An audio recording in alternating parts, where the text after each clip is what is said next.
I want you to imagine this for a moment, before the noise, before the screens, before life became something we scrolled instead of lived.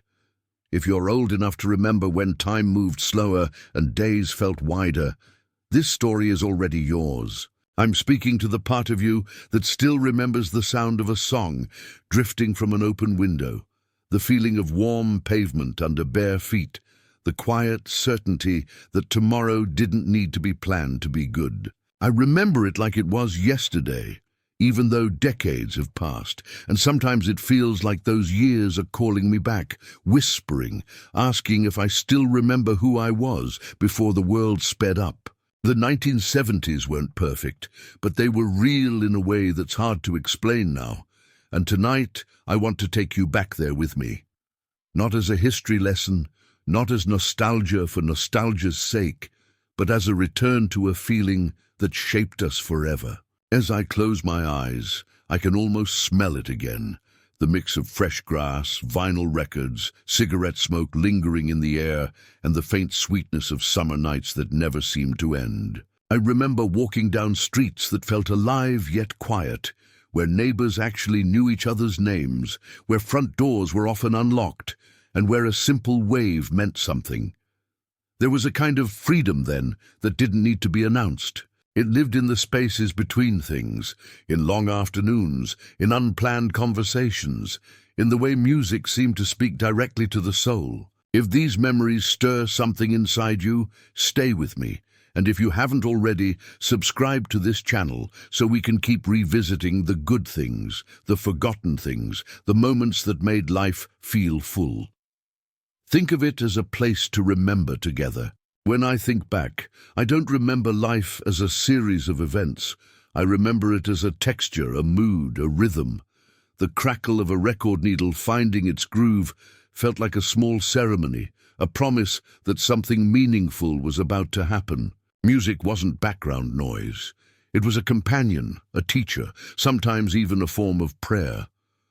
Songs played on the radio while we lay on bedroom floors staring at the ceiling, dreaming without knowing exactly what we were dreaming of. We didn't rush those moments. We let them unfold. I remember the way the light looked in the late afternoon, golden and soft, spilling through curtains and dust particles like time itself was visible, floating and slow. Even boredom felt different then. It wasn't something to escape from. It was a doorway. In boredom, we found imagination. In silence, we found ourselves. There was a sense that life was happening right where we stood, not somewhere else, not later. People talked face to face, voices overlapping, laughter echoing down hallways and porches. You could hear life breathing. Sometimes I think that's what we miss most. Not the objects or the styles or even the music, but the way everything felt connected. Community wasn't a word we used. It was simply how things were. You belonged without trying. You were seen without announcing yourself. And as I guide you back through these memories, I want you to notice what your body remembers. The calm in your chest, the ache of sweetness, the quiet sadness that comes from knowing that time doesn't return, it only revisits us through memory. This journey isn't about longing for the past so much as honoring it, recognizing how deeply it shaped the way we love, the way we listen, and the way we carry silence inside us. The 1970s live on not in photographs or records, but in us, in the way certain melodies still make our hearts ache, in the way freedom still feels like an open road at dusk, and in the unshakable sense that once, for a brief and beautiful while, life felt simple, shared, and profoundly human. When I sink deeper into those years, what comes back first isn't an image, but a feeling, a deep, steady calm that wrapped itself around everyday life. I remember waking up without alarms, screaming urgency into my ears, sunlight slipping quietly through the window, the world inviting rather than demanding. Mornings had a softness to them. The air felt different then, heavier somehow, as if it carried meaning. I could hear distant lawnmowers, a screen door slamming down the street, the low murmur of a radio already on in someone's kitchen. These sounds weren't distractions, they were signals that life was unfolding all around me, slowly, patiently. I remember how the house smelled in the morning, coffee brewing, toast browning, the faint trace of last night's dinner still hanging in the air. There was comfort in that repetition, in knowing that today didn't need to be extraordinary to be worthwhile. Time didn't chase us. It walked beside us. As the day stretched on, freedom revealed itself in small, almost invisible ways. We stepped outside without checking anything first. No messages, no notifications, no sense that we were already late for something else. The street was our meeting place, our stage, our classroom. I can still feel the roughness of concrete under my hands, the warmth of sun-soaked sidewalks, the sting of scraped knees that somehow made us feel more alive. We learned the world by touching it, by falling down and getting back up, by watching clouds drift by while lying flat on our backs. No one was tracking our steps, no one was counting our minutes. We belonged to the day. And then there was the music. It seemed to float everywhere, weaving itself into the fabric of our lives. You'd hear it through open windows, from passing cars, from someone's portable radio resting on the grass. Songs didn't just play, they lingered. They stayed with you long after the last note faded, echoing in your thoughts while you walked home at night under streetlights that hummed softly overhead. Music felt communal then, like a shared language we all understood without explanation. It spoke of longing, rebellion, hope, and quiet sadness, mirroring emotions we didn't yet have words for. I remember sitting with friends, not talking much, just listening, letting the music fill the space between us. Silence wasn't awkward, it was sacred. Conversations unfolded slowly, often circling back on themselves, filled with pauses where no one felt the need to perform or impress. We looked at each other when we spoke. We listened. Faces weren't lit by screens, but by emotion, by curiosity, by the simple presence of being together. There was a depth to those connections that's hard to describe now, a sense that relationships were built through time spent, not moments captured. Nights came gently, the sky darkened without drama, and the stars seemed closer, brighter, as if they were paying attention. I remember the smell of summer evenings, warm asphalt cooling down, freshly cut grass, the faint smoke from someone's grill drifting through the air. Laughter carried farther at night, and sometimes so did sorrow. We talked about dreams, fears, things we didn't fully understand yet. There was room for vulnerability because there was no rush to be anywhere else. Looking back, I realize how much meaning lived in those unremarkable moments. We didn't know we were creating memories that would one day ache inside us. We were just living. And maybe that's what makes it so powerful now, the understanding that the most important parts of life often happen quietly, without announcement, while we're simply being present in a world that hasn't yet learned to hurry us along. When I sink deeper into those years, what comes back first isn't an image, but a feeling, a deep, steady calm that wrapped itself around everyday life. I remember waking up without alarms, screaming urgency into my ears, sunlight slipping quietly through the window, the world inviting rather than demanding. Mornings had a softness to them. The air felt different then, heavier somehow, as if it carried meaning. I could hear distant lawnmowers, a screen door slamming down the street, the low murmur of a radio already on in someone's kitchen. These sounds weren't distractions. They were signals that life was unfolding all around me, slowly, patiently. I remember how the house smelled in the morning. Coffee brewing, toast browning, the faint trace of last night's dinner still hanging in the air. There was comfort in that repetition, in knowing that today didn't need to be extraordinary to be worthwhile. Time didn't chase us. It walked beside us. As the day stretched on, freedom revealed itself in small, almost invisible ways. We stepped outside without checking anything first. No messages, no notifications, no sense that we were already late for something else. The street was our meeting place, our stage, our classroom. I can still feel the roughness of concrete under my hands, the warmth of sun-soaked sidewalks, the sting of scraped knees that somehow made us feel more alive. We learned the world by touching it, by falling down and getting back up, by watching clouds drift by while lying flat on our backs. No one was tracking our steps, no one was counting our minutes. We belonged to the day. And then there was the music. It seemed to float everywhere, weaving itself into the fabric of our lives. You'd hear it through open windows, from passing cars, from someone's portable radio resting on the grass. Songs didn't just play, they lingered.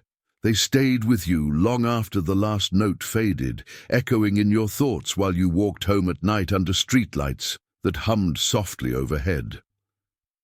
Music felt communal then, like a shared language we all understood without explanation.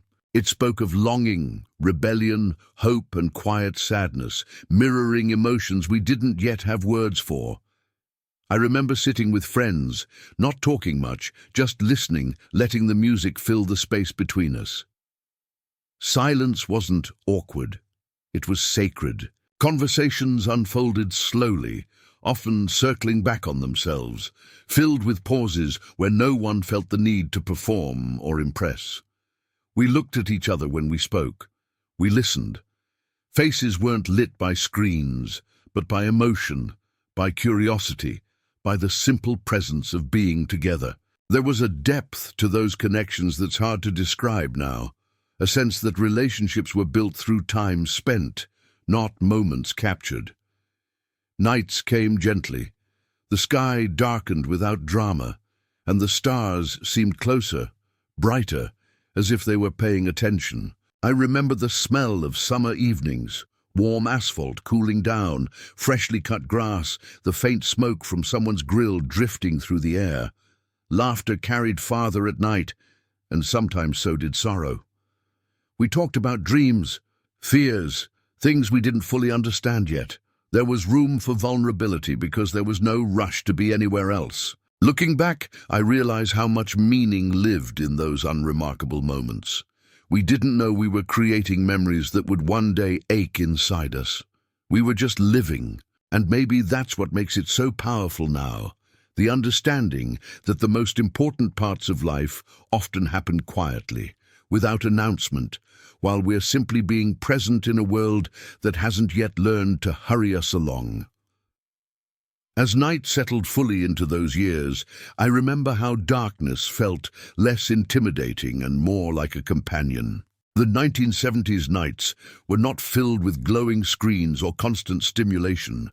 They were filled with shadows, with conversation, with the gentle awareness of being alive in a vast, quiet world.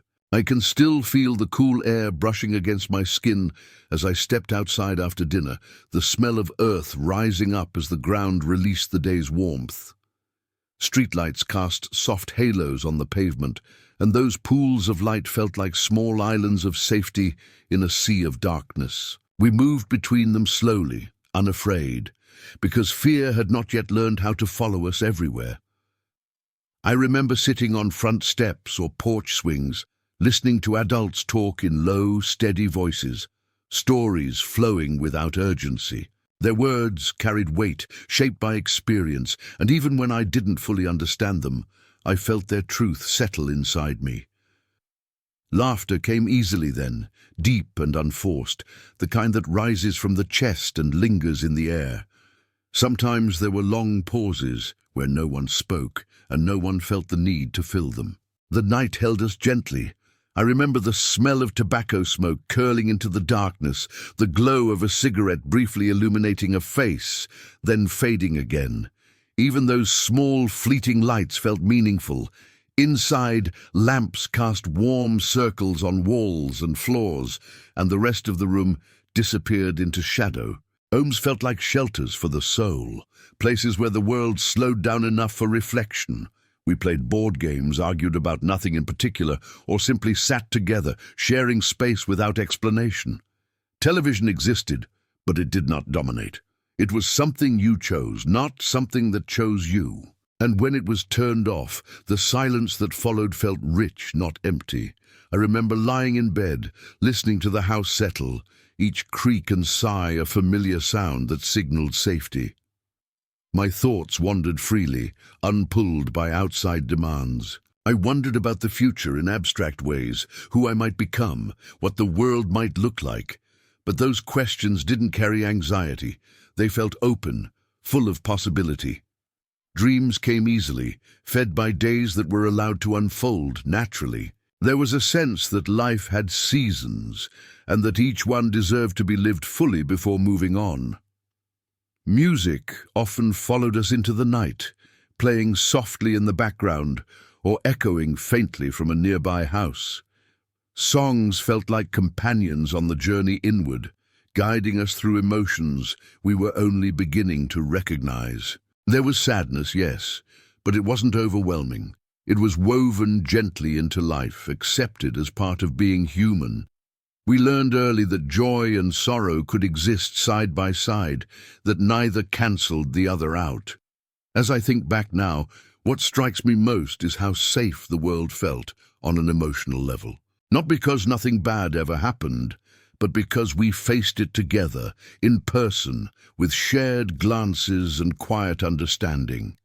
We knew where we belonged. We knew who our people were.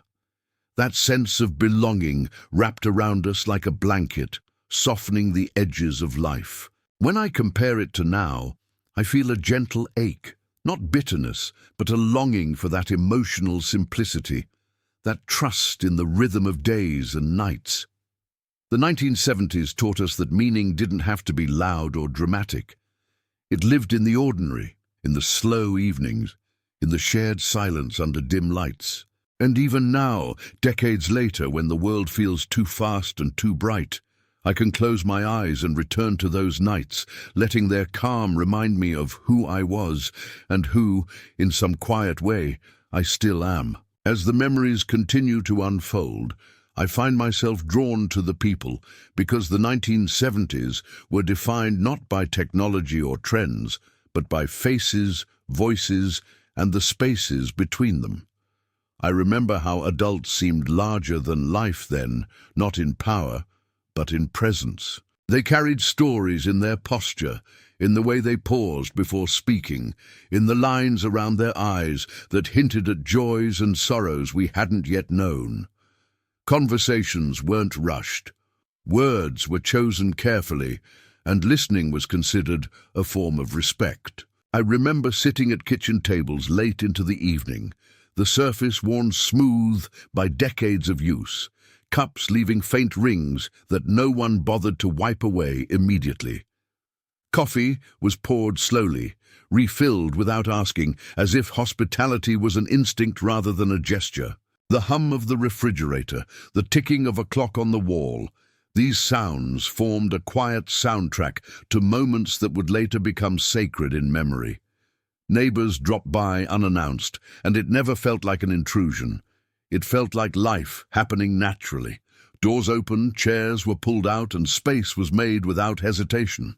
Children drifted in and out of rooms, half listening, absorbing more than anyone realized.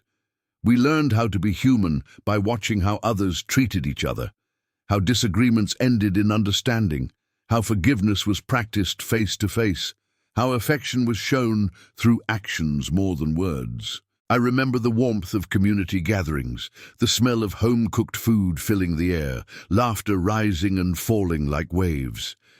There was an ease to it all, a sense that you didn't need to perform to belong. You just showed up. Even solitude felt different then. Being alone wasn't immediately filled with distraction. It was a state of reflection, sometimes of longing, sometimes of peace. I remember sitting alone in my room, lights dim, listening to a record spin, feeling emotions I couldn't name yet. There was space to feel deeply without judgment. We weren't taught to avoid discomfort. We were taught to sit with it until it softened into understanding. I think that's why those years still echo so strongly now. They gave us an emotional foundation that many of us carry quietly, even when the world around us feels unfamiliar. Friendships formed slowly, rooted in shared experiences rather than shared interests. You spent time together simply because you could. You walked together, sat together, existed together, and in that togetherness bonds formed that time could not easily break. I remember promises made without ceremony, trust given without contracts, loyalty built through presence. Looking back, I realize how rare that kind of connection has become. Today, everything feels mediated, filtered, distant. But then, life met us directly.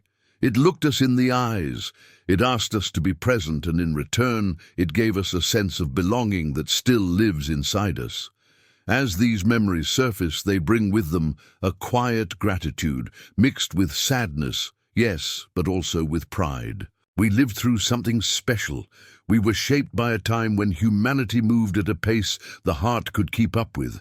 And even now, as years continue to pass, those lessons remain, etched into the way we love, the way we listen, and the way we remember what truly matters when everything else fades into noise. And I continue drifting through those years. I realize how deeply the 1970s taught us the meaning of freedom, not as rebellion, but as breathing room. Freedom lived in the unstructured hours, in the way afternoons blurred into evenings without anyone checking the time. I remember wandering without a destination, guided only by curiosity and the quiet pull of the moment. The world felt open, not because it was limitless, but because it trusted us. We learned our boundaries by crossing them gently, by exploring and returning, by testing independence without severing connection. There was a balance that formed naturally, one that didn't need constant supervision or validation. I remember how responsibility was introduced slowly, almost invisibly, woven into daily life rather than imposed from above. We were trusted to figure things out, to make mistakes and learn from them. That trust shaped us. It gave us confidence rooted in experience rather than approval. I remember the simple joy of earning something small and feeling its weight in my hands. Coins, bills folded carefully into a pocket. Proof that effort had meaning. Money wasn't abstract then. It was tangible, earned through time and presence. Work, even in its simplest form, carried dignity. And when the day ended, rest felt earned, not guilty. I remember weekends that felt sacred in their simplicity. There were no endless options competing for attention. Choices were few, and because of that, each one mattered more. We gathered, we shared meals, we listened to stories that repeated themselves year after year, growing richer each time. Tradition wasn't something we questioned, it was something we leaned into. A rhythm that grounded us. Holidays carried a weight of meaning that went beyond decoration or expectation. They were markers of time, reminders that life moved in cycles, that beginnings and endings were both necessary and beautiful. I remember how nature was not something we visited occasionally, but something we lived alongside. Seasons announced themselves clearly, without ambiguity. You felt them on your skin, in your lungs, in your bones. Summer stretched endlessly, heavy with heat and possibility. Autumn arrived with the smell of leaves and the quiet acceptance of change. Winter slowed everything down, inviting introspection, while spring returned hope gently without spectacle. These cycles taught us patience, acceptance, and humility. They reminded us that we were part of something larger, something that moved beyond individual desire. I remember moments of stillness when everything seemed to align. The light, the air, the feeling of being exactly where I was meant to be. Those moments didn't demand to be captured or shared. They existed fully in the present, complete on their own. Looking back now, I see how much those experiences shaped my inner life. They gave me a reference point for peace, a memory of balance that I still return to when the world feels overwhelming.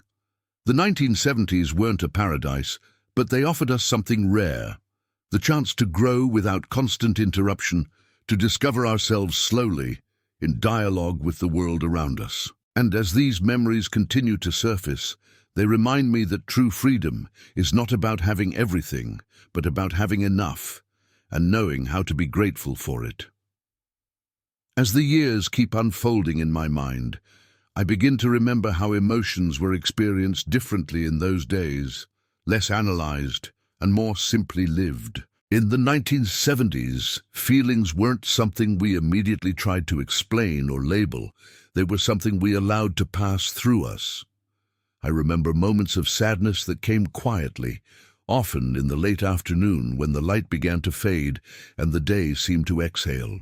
There was a softness to that sadness, a sense that it belonged, that it was part of the human experience rather than something to be fixed.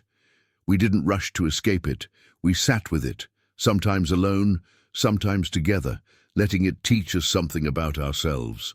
Joy, too, felt deeper because it wasn't constantly chased. It arrived unexpectedly, in laughter that bubbled up without warning, in small victories, in shared glances that needed no explanation. I remember how humor was woven into everyday life, not as performance, but as connection. Jokes were told slowly, often repeated, and they never seemed to lose their power because they were tied to shared memory. I remember how love revealed itself through consistency rather than grand gestures. It was present in routines, in showing up day after day, in the quiet reliability of people who stayed. Relationships were built through time spent side by side, not through constant reassurance. There was space to miss each other, space to long, space to reflect. Absence didn't immediately trigger anxiety, it deepened appreciation. I remember writing letters, choosing words carefully, knowing that they would travel slowly, carrying pieces of my inner world across distance. That slowness made communication sacred. Each response was an event, each envelope a small miracle. Even conflict felt different then. Disagreements were faced directly, often awkwardly, but honestly. You could see emotion on a face, hear it in a voice, feel it in the air.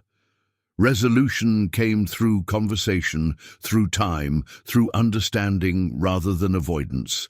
I remember learning empathy not from books or lectures, but from watching how people treated one another in moments of tension. Forgiveness was practiced, not theorized. It lived in actions, in second chances, in the willingness to keep going together. There was a humility in that, a recognition that none of us were perfect, and that life was something we navigated collectively. Looking back now, I realize how much emotional resilience those years quietly built within us. We weren't shielded from pain, but we weren't overwhelmed by it either. We learned to carry it, to integrate it, to let it shape us without defining us. That emotional literacy, learned slowly and organically, remains one of the greatest gifts of that time. As I sit with these memories, I feel a deep gratitude for the way the 1970s allowed us to feel fully, without apology. In a world that now often rushes past emotion or commodifies it, those years stand as a reminder that the deepest experiences of life are meant to be lived, not managed. And even now, when feelings surface unexpectedly, I recognize their roots, tracing them back to a time when being human felt simpler, heavier, and infinitely more real. As the memories continue to surface, I begin to notice how deeply the 1970s shaped our sense of identity, not through constant self-definition, but through quiet belonging. We didn't spend much time asking who we were supposed to be. We discovered it gradually, through daily life, through observation, through imitation, and eventually through choice. I remember how style, music, and opinions felt less like statements and more like reflections. You didn't craft an image, you grew into one. There was patience in that process, a willingness to let things unfold without immediate answers. I remember standing in front of a mirror, not to perfect myself, but simply to recognize who was looking back. There was less judgment in that gaze. We were allowed to change slowly. Community played a powerful role in that development. You were shaped by the people around you, by their values, their stories, their expectations. There was comfort in that structure, even when it felt restrictive at times. It gave us a framework within which to explore, a sense of grounding that made experimentation feel safe. I remember learning right and wrong, not from abstract rules, but from watching the consequences of actions play out in real time. Accountability was personal. If you hurt someone, you saw it in their eyes. If you disappointed someone, you felt it in the silence that followed. Those experiences taught responsibility in a way no lecture ever could. I remember how patience was woven into everyday interactions. Waiting was not considered wasted time. Lines moved slowly, conversations lingered, and no one expected instant resolution.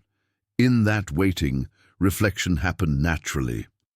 You thought about what you had said, what you might say next, how your actions affected others. There was room for introspection, for growth that wasn't constantly measured or compared. I remember how spiritual questions emerged quietly, often unspoken. We sensed that life held meaning beyond what we could immediately see, but we didn't rush to define it. Spirituality lived in moments of awe, in a sunset, in music that stirred something deep, in the simple act of being together. It wasn't loud or performative. It was intimate, personal, and deeply felt. As I think about it now, I realize how much those years respected the mystery of life. Not everything needed an answer. Not everything needed to be shared. There was value in what remained private, in thoughts that stayed within, shaping us silently. I remember how elders were listened to, how their words carried weight because they came from lived experience. Wisdom wasn't something you searched for, it was something you encountered. And as time moved forward, that wisdom settled inside us, becoming part of our internal compass. Looking back, I see how the 1970s offered us the gift of becoming without constant scrutiny. We were allowed to be unfinished, to evolve, to make sense of ourselves at a human pace. In a world that now demands immediate clarity and constant expression, those memories feel almost sacred. They remind me that identity is not something to be manufactured, but something to be lived into, slowly and honestly. And as these reflections deepen, I feel a quiet gratitude for a time that trusted us enough to let us grow in silence, guided by connection, patience, and an unspoken understanding of what it meant to belong. As I move further along this inner path, I begin to feel the weight of time itself, not as an enemy, but as a quiet companion that was already teaching us its lessons in the 1970s. Back then, we sensed time without fearing it. Birthdays came and went, years shifted almost unnoticed, and aging felt distant, abstract. I remember how adults spoke about the past with a softness that I only truly understand now. There was reverence in their voices, a gentle sadness mixed with acceptance. They knew something we were only beginning to learn, that time takes everything eventually, but it also gives meaning to what remains. In those years, change happened slowly enough for the heart to keep up. Neighborhoods evolved, people moved away, some faces disappeared, but the rhythm of life remained intact. Loss was acknowledged, mourned together, and then gently folded into daily existence. I remember funerals that felt communal rather than isolating, moments where grief was shared openly, where tears were met with hands on shoulders and quiet presence. Death was not hidden away. It was understood as part of the human story, something that deepened our appreciation for the living. I remember how photographs were treated with care, held in hands rather than scrolled past. Each image carried weight, a fragment of time preserved intentionally. We didn't document everything. We trusted memory to do its work. And memory, though imperfect, was alive. It changed with us, revealing new layers of meaning as we grew older. I remember how places held emotional significance. A corner store, a park bench, a particular stretch of road, these weren't just locations, they were containers of experience. When something changed or disappeared, it left a hollow space inside us. We felt it. We mourned it quietly, but we also learned that impermanence gave life its depth. If things lasted forever, they would lose their power. The fleeting nature of those years is precisely what makes them echo so strongly now. I remember how silence was respected during moments of reflection. There was no rush to distract ourselves from uncomfortable truths. We faced them slowly, together, often without words. That collective processing created resilience. It taught us that pain could be survived, that joy could return, that life moved in cycles rather than straight lines. As I reflect now, I see how those early lessons prepared us for the complexities of adulthood. They gave us an emotional language rooted in experience rather than theory. They taught us how to grieve without losing ourselves, how to remember without being trapped by the past. The 1970s gave us a relationship with time that was intimate and respectful. Time was something you moved through, not something you fought against. And now, as I sit with these memories, I feel both the ache of loss and the comfort of having lived fully within those moments. The years may be gone, but their essence remains, shaping the way I understand aging, memory, and the quiet beauty of a life lived one season at a time. As these memories continue to deepen, I begin to notice how the 1970s shaped our relationship with meaning itself, not through grand philosophies, but through lived experience. We didn't spend much time asking whether life had purpose. We felt it in the way days unfolded, in the responsibilities we carried, in the people who depended on us and whom we depended on in return. Purpose wasn't something you searched for online or articulated in slogans. It was embedded in routine, in showing up, in doing what needed to be done even when no one was watching. I remember how work, in all its forms, was connected to dignity. Whether it was a full-time job, a household task, or a small chore, effort was respected. You could see the results of your labor. You could feel tired in a satisfying way. That tangible connection between action and outcome grounded us. I remember how patience was required for almost everything, waiting for letters, waiting for repairs, waiting for seasons to change. That waiting cultivated acceptance. We learned that not everything responded to urgency, that some things unfolded only in their own time. That lesson carried a quiet wisdom, one that feels increasingly rare now. I remember how mistakes were treated as part of growth rather than failures to be hidden. You owned them publicly, learned from them collectively, and moved forward. Shame didn't dominate the narrative. Accountability did. That distinction mattered. It allowed us to develop resilience without losing self-respect. I remember how wisdom was transmitted informally, through observation, through stories told and retold, through the steady example of those who came before us. Elders were not sidelined, they were central. Their presence anchored communities, providing continuity in a changing world. I remember how values were reinforced through action rather than declaration. You learned what mattered by watching what people prioritized. Family meals, shared labor, quiet evenings, mutual support. These choices communicated a philosophy of life without ever naming it. As I reflect now, I see how deeply those unspoken lessons shaped our inner compass. They taught us to find meaning in simplicity, to recognize the sacred in the ordinary. The 1970s did not offer us endless options, but they offered us coherence. Life made sense on a human scale, and that coherence created a sense of peace, even amid uncertainty. Now, as the world grows more complex and fragmented, those memories serve as a reminder that meaning does not require constant stimulation or validation. It grows slowly, nourished by presence, responsibility, and connection. The lessons of that time continue to guide me, quietly influencing how I move through the world, how I define success, how I measure a life well lived. And as I hold these reflections, I feel a deep gratitude for having known a time when meaning was not something to be manufactured, but something that emerged naturally from a life lived with intention, patience, and care. As I let these reflections settle, my thoughts turn to how the 1970s taught us to live with uncertainty without being consumed by it. The future was unknown just as it is now, but it didn't feel like a threat looming over every moment. It felt distant, almost courteous, as if it understood that the present deserved our full attention. I remember how plans were made loosely, held gently, with an understanding that life might redirect us at any moment.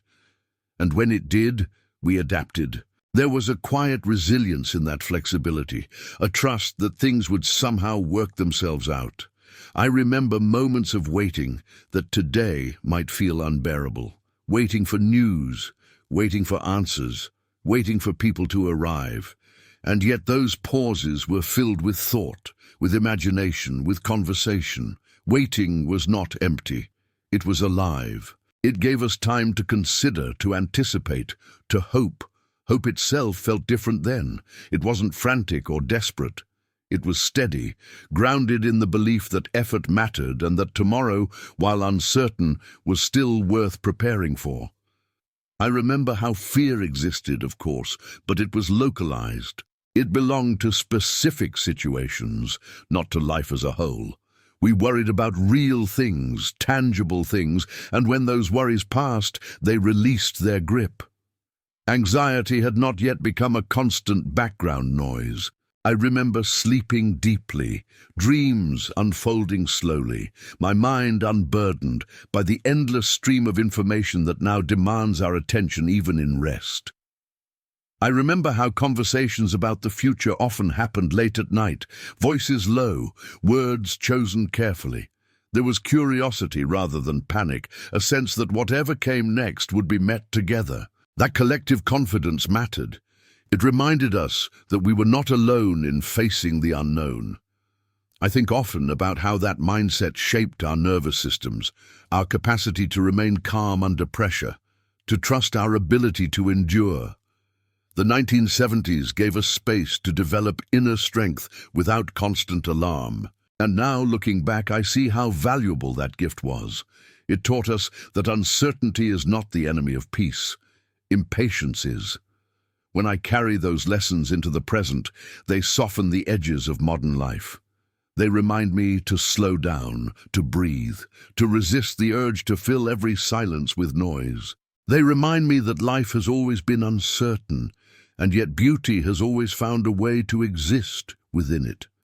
The memories of that time do not shield me from today's challenges, but they ground me. They offer perspective. They whisper that I have navigated change before, that I have lived through unknowns and emerged with stories rather than scars. And as I sit with that realization, I feel a quiet confidence return, a sense that no matter how much the world changes, the capacity to live with uncertainty, learned long ago in those gentle years, still lives within me, steady and unafraid. As these memories stretch further, I find myself returning again and again to the simple physicality of life in those years, to the way the body was present in everything we did. The 1970s were lived through the senses, not filtered or softened, but felt directly. I remember the weight of the air on hot days, thick and unmoving, clinging to skin and slowing every step. I remember cold mornings when breath became visible, a small reminder that we were alive, that our bodies were part of the world rather than separate from it. We walked more, sat on floors more, leaned against walls, sprawled on grass, and our bodies learned the shapes of places the way memory learns emotion. I remember how fatigue felt honest then. When we were tired, it was because we had done something, worked, played, carried, moved. Sleep came as a natural surrender, not as an escape. Beds felt earned. Dreams felt deeper. Even pain had a different texture, a sore back, aching hands, tired legs. These sensations connected us to effort, to consequence, to reality. They reminded us that life was something you participated in, not something you observed from a distance. I remember how food tasted richer, not necessarily because it was better, but because we paid attention to it. Meals were events, not interruptions. You smelled dinner long before you saw it, anticipation building slowly. You sat down together, you waited, you talked. Food was shared, passed hand to hand, and in that exchange, nourishment went beyond the physical. I remember the sound of cutlery on plates, glasses clinking, voices rising and falling in familiar patterns. Those sounds formed a kind of domestic music, grounding and reassuring. I remember how touch carried meaning. A hand on a shoulder, a hug held just long enough, the simple closeness of sitting beside someone without needing to speak. Physical presence mattered. It anchored relationships in a way words never could. I think that's why goodbyes felt heavier then. You felt absence in your body, not just in your mind.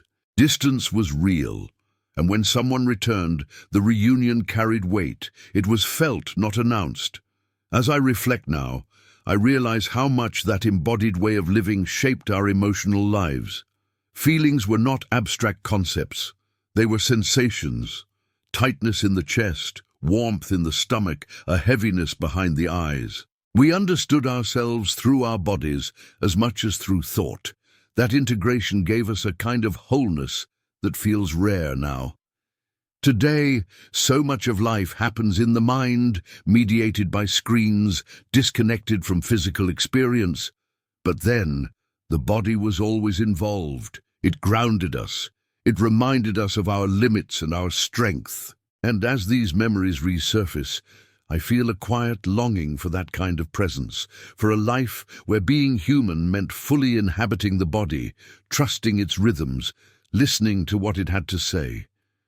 The 1970s taught us that wisdom doesn't live only in thought, but in sensation, in movement, in rest.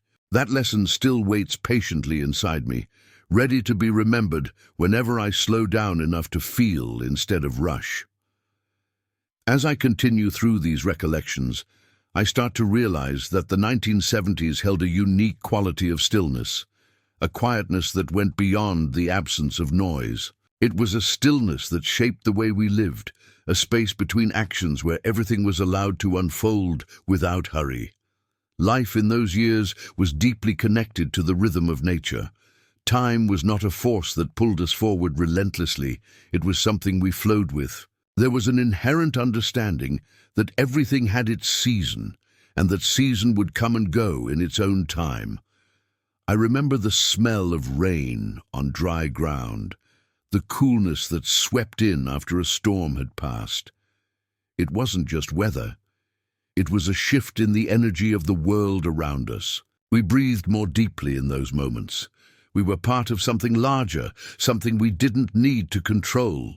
We simply existed within it, knowing that the world had its own rhythm and that we were allowed to move with it, not against it. I remember the sunsets, not in any grand way, but in the simple fact of their arrival, day slipping into night without fanfare, the sky turning colors as if by instinct, the way the last light seemed to touch everything softly, gently, before surrendering to the darkness. There was peace in that transition. No one rushed the evening. No one tried to push the darkness away. We allowed it to come in its own time, and in that acceptance there was a quiet joy, a recognition that endings were natural, necessary even, and beautiful. I think that's why those days feel so full now, even though they were simpler. We had space to notice the small, fleeting details, the shape of clouds, the taste of a freshly picked apple, the sound of someone's footsteps approaching from around the corner. The world had room for stillness. It had time to breathe, and we breathed with it. I remember how different the pace of life felt then. It wasn't slow in the sense of boredom or laziness. It was slow in a way that invited presence. When we did something, we did it fully. There was no rush to move on to the next task, no pressure to be constantly productive. We played games without checking the clock. We walked without worrying about how long it would take. We spent time with people without wondering if we were spending it efficiently. That slowness gave us room to be. It gave us time to listen to others, to ourselves, to the world around us. I remember how stillness was woven into moments of reflection, moments of waiting. We didn't try to fill every quiet space with noise. There was an understanding that silence was sacred. Even in the most crowded rooms, there was stillness in the pauses between words, in the shared glances that didn't need to be spoken aloud. I think that's one of the things that has changed most in our world today, the loss of that stillness. We've traded it for constant activity, for the hum of devices and the pressure to be ever connected. But in the 1970s, stillness was a companion, a teacher. It reminded us that life wasn't just about doing. It was about being. It was about allowing ourselves to exist without apology, without feeling the need to fill every moment with something. I remember that feeling of being fully present in a world that wasn't constantly asking us to perform, to achieve, to quantify. And as I sit here now in this rush of modern life, I feel that loss, the absence of that quiet space where life unfolded naturally. But I also feel a quiet longing, a desire to return to that way of being, to reconnect with the stillness that once shaped us, to remember that the most meaningful parts of life aren't the loudest or the fastest. They are the quiet moments, the pauses between actions, the spaces where we simply exist. As I reflect on the 1970s, I am struck by how deeply that era nurtured our sense of connection to the past and to the larger narrative of human existence. Life was lived with an awareness that we were part of a continuum, one that stretched far beyond us, a line that linked generations without needing to be constantly analyzed. We didn't just live our own stories. We lived in the shadow of the stories that had come before us, and those stories provided a quiet but powerful framework for how we understood ourselves. I remember the quiet reverence with which we treated the relics of the past, the old family photos, the heirlooms that passed from hand to hand, the stories that had been repeated for decades but never lost their charm. It wasn't nostalgia in the sense that we were trapped in the past, but rather a recognition that those who had come before us had lived lives full of meaning, struggles, and triumphs. And through that recognition, we found ourselves. I remember the old furniture, the worn-out bookshelves filled with volumes that were clearly loved, but also well used. Each crease in the binding, each stain on the pages was a testament to the life it had lived. These objects carried the weight of history, not just the world's history, but the history of our families, of our homes. They told stories without speaking, reminding us that we were part of something much larger. I think that's one of the reasons the 1970s feels so significant now. It was an era that valued memory, that respected history in a way that today seems both simple and profound. We didn't need constant validation, constant updates, constant reminders that we existed in a larger context. We simply knew we did, and in that knowing, there was comfort. I remember the way that history seemed to be woven into everyday conversations. At the dinner table, at family gatherings, there were always stories of the old days, not in a way that made us feel small or insignificant, but in a way that made us feel part of a larger tapestry. We listened to the experiences of older generations with respect, with a deep sense of gratitude, because we understood that the way they had lived had shaped the world we now occupied. There was no need to romanticize those stories, because we understood that the past was both beautiful and painful, full of joy and hardship. I remember how those stories grounded us. They taught us about resilience, about patience, about the power of community. They reminded us that the challenges we faced were not unique, that we were part of a tradition of overcoming, of learning, of adapting.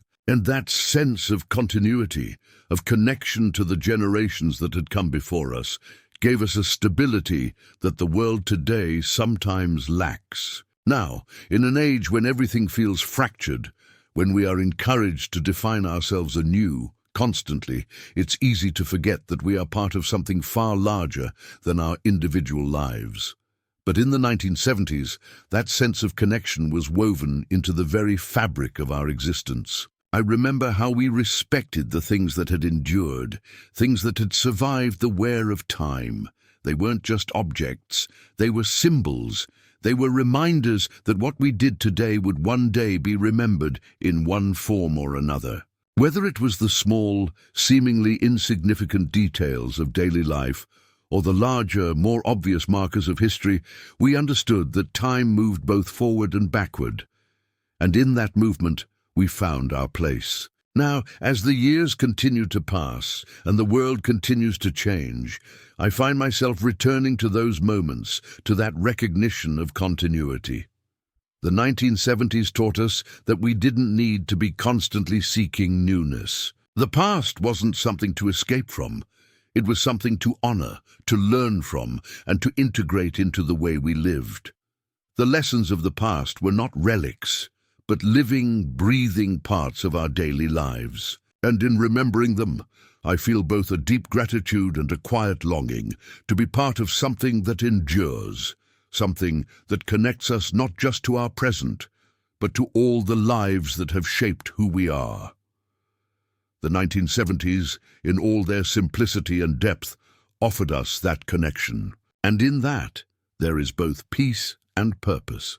As these memories draw closer to the present moment of reflection, I begin to feel a subtle shift inside me, a realization that the 1970s were not just a time we lived through, but a foundation we continue to stand on. Those years quietly shaped the way we interpret the world, the way we endure change, and the way we search for meaning when life feels overwhelming. I remember how growing older was not something we feared then. Aging felt natural, almost invisible, because life was measured less by milestones and more by seasons. You noticed time passing through subtle signs, the way a favorite song felt different years later, the way certain places carried more memory than before, the way responsibilities slowly replaced innocence without erasing it completely. I remember how elders were not pushed to the margins of life. They were woven into it, present in daily routines, consulted, respected. Their aging was not hidden, and because of that, it didn't frighten us. It taught us that growing older was not a loss of value, but a deepening of it. I remember watching hands that had worked for decades, lined and worn, yet steady and capable. Those hands told stories without words. They showed us that a life leaves marks, and that those marks are not something to be ashamed of. They are evidence of having lived. As I sit now with these thoughts, I realize how much courage that understanding gave us. It allowed us to face the passage of time with dignity rather than resistance. We were not taught to chase youth endlessly, but to grow into ourselves, to accept change as part of the human journey. I remember how reflection came naturally with age, not forced or hurried. You looked back not to escape the present, but to understand it better. Memory was not a trap. It was a guide. It helped you see patterns, recognize mistakes, appreciate moments that once seemed ordinary. The 1970s gave us permission to slow down emotionally as we aged, to let wisdom emerge gradually rather than demand it prematurely. Now, in a world that often treats aging as something to fight against, those lessons feel almost revolutionary.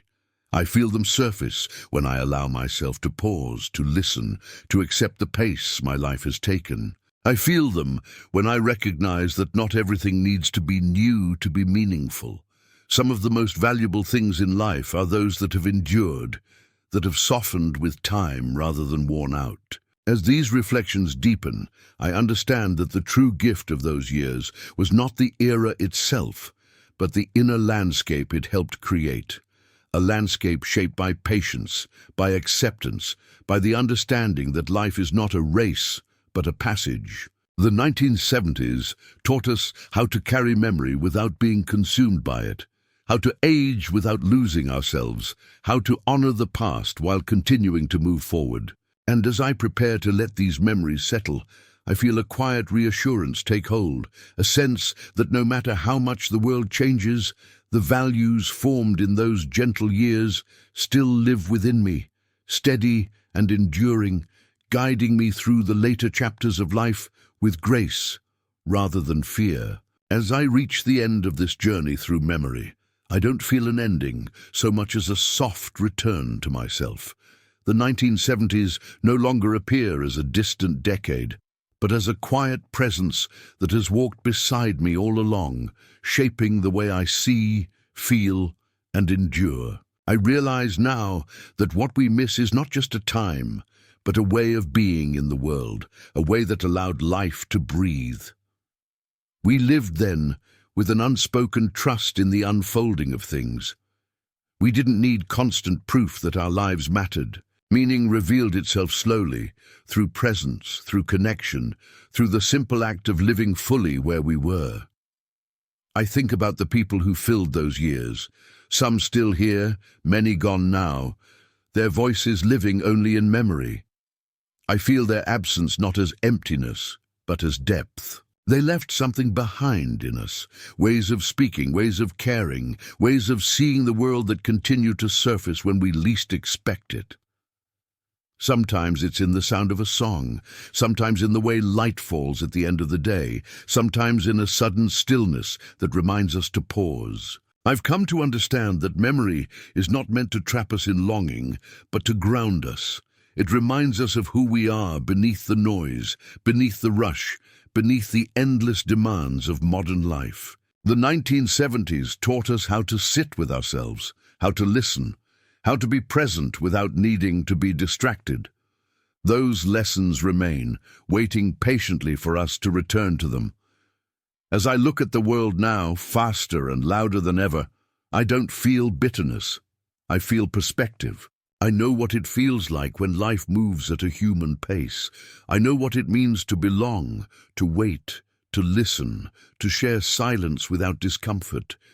And that knowledge brings me peace. It reminds me that no matter how much the world changes, there is a part of me that was shaped in a time of slower days and deeper connections, a part that still knows how to breathe. Growing older has taught me that time does not erase what truly matters. It clarifies it. The years strip away what is unnecessary and leave us with what is essential: love, memory, presence, gratitude. When I think of the 1970s now, I don't wish to go back. I carry them forward. They live in the way I value simplicity, in the way I honor silence, in the way I understand that life is not something to conquer, but something to inhabit. And as this reflection comes to rest, I feel a quiet comfort settle in my chest, a sense that I have lived in a world that once felt whole, and that because of that, I can still recognize wholeness when it appears, even briefly. The past does not call me to return, only to remember, and in remembering, I find peace. And even now, after the remembering has settled, I notice the silence that follows, and I welcome it. It feels familiar, like the quiet after a long conversation with someone who truly understands you. In that silence, I sense gratitude rising gently, not loud or dramatic, but steady and warm. Gratitude for having lived in a time that taught me how to feel deeply, how to wait without fear, how to find meaning without searching endlessly for it.